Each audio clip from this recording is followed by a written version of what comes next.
Hey guys, Aaron C. coming at you again today with another lesson. So today I want to talk to you about another common ground, another thing where styles basically share things in common with one another. Today I'd like to talk about some common ground between jazz, R&B, Motown, and some old soul, and just so you can kind of see how those things kind of shape together. Now, it's not a one-size-fits-all, but I'd like to show you some of the different things that tie these things together. Okay? And what would some of those things be? That would be chord voicings and rhythm, obviously, which can sometimes be the determining factor because, and then obviously you could say chord progressions as well. Now, obviously, are some going to be more advanced than others, some, more simplistic, more complicated? Yes. Okay, so we have that. That is no argument on that discussion right there. So let's talk about some of those things right now today and go from there. Okay, so one of the most common things that I'm going to see is chord progressions. So if we take, for example, the major seventh, if we take a song, Marvin Gaye, for example, okay, what's going on? So we have the E major 7, which is the starting point.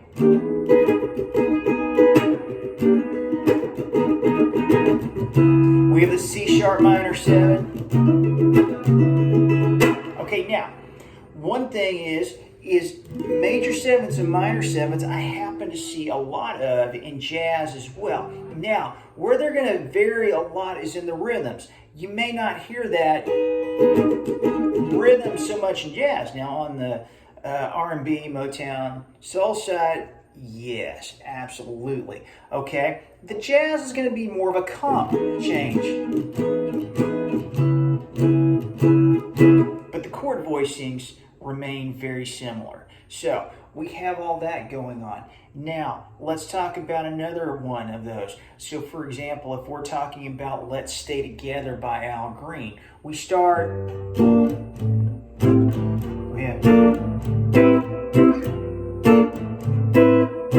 so we have that sort of thing going on there. Okay, we have that and the minor 7th, major 7th. We even have a minor 9 in that song, which is very much so jazz chords, but we just changed the rhythm up a little better. So in that case, it's the voicings that have that, okay? Now, obviously, if we're doing more of just the standard, Otis Redding, Percy Sledge, 6/8, not so much. It's going to be a little more just straight, for that old school R&B style. Okay, but the major 7s and the minor 7s, the 9th, okay, whether you're hearing that 9th chord and Papa's Got a Brand New Bag, okay, whether you're doing something like that, whether we're taking something like Chameleon by Herbie Hancock, where you have you have that bass line going, and then you've got the B flat minor 7.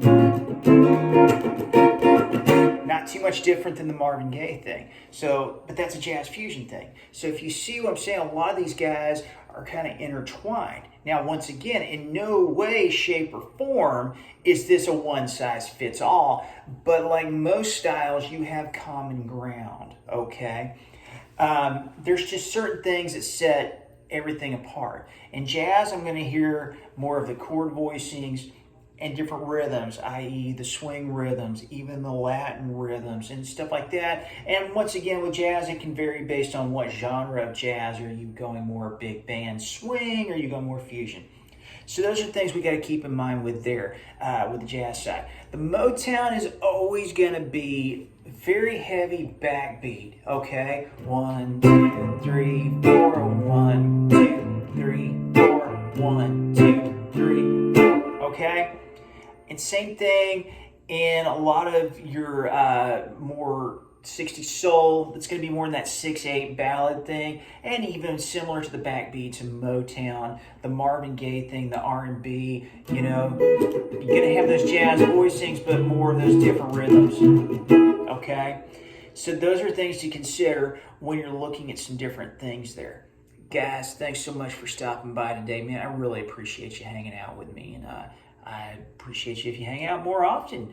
So please feel free to hit that subscribe button, and if there's any questions, leave them in the comments below. I'll do my best to get back to you ASAP. And if you're interested in lessons, please let me know, and I'll do my best to let you know what I can do to make that happen. Guys, thanks so much. I look forward to seeing you again. Talk to you soon. Take care.